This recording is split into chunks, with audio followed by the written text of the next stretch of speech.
दोस्ती का मतलब सिर्फ साथ निभाना नहीं होता, बल्कि सच्चाई और भरोसे की डोर को बनाए रखना भी होता है। जब कोई अपने स्वार्थ में दोस्ती को तोड़ता है तो उसका परिणाम हमेशा पछतावे में बदल जाता है।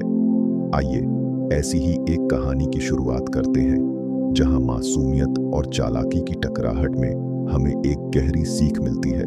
दूर पहाड़ों के पास एक नदी के किनारे भेड़िया और ऊंट दो दोस्त रहते थे। ऊंट बहुत सीधा साधा और भोला था, जबकि भेड़िया चालाक, लालची और मतलबी स्वभाव का था। दोनों अक्सर साथ में समय बिताते और बातों में मग्न रहते थे। एक दिन भेड़िए ने देखा कि कुछ पंछी और जानवर नदी के उस पार से तरबूज खाकर लौट रहे हैं।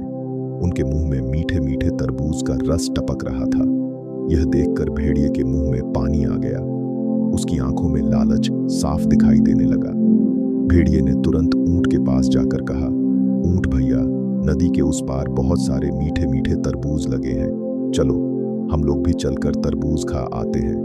ऊंट भला और सरल स्वभाव का था।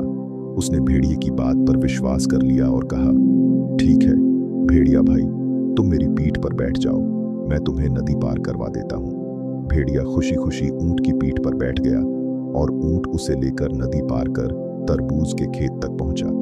खेत में लगे लाल लाल और मीठे तरबूज देखकर भेड़िए का लालच और बढ़ गया। जैसे ही उसने तरबूज देखे, वह जल्दी से खेत में कूद पड़ा और मुंह भरकर खाने लगा।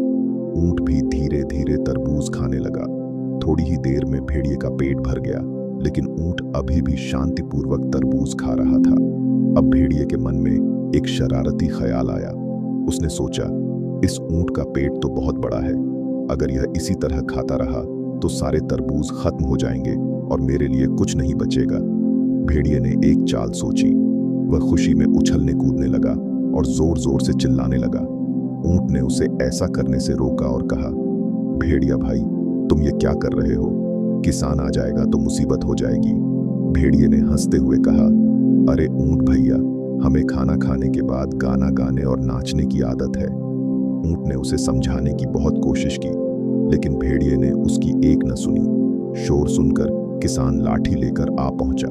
किसान ने जब ऊंट को तरबूज खाते हुए देखा तो उसने ऊंट की जमकर पिटाई कर दी।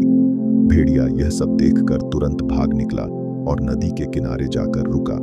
ऊंट किसी तरह किसान की मार झेलकर नदी के किनारे पहुंचा। अब दोनों ने नदी पार करनी थी। ऊंट ने फिर भेड़िए को अपनी पीठ पर बैठा लिया और दोनों नदी पार करने लगे।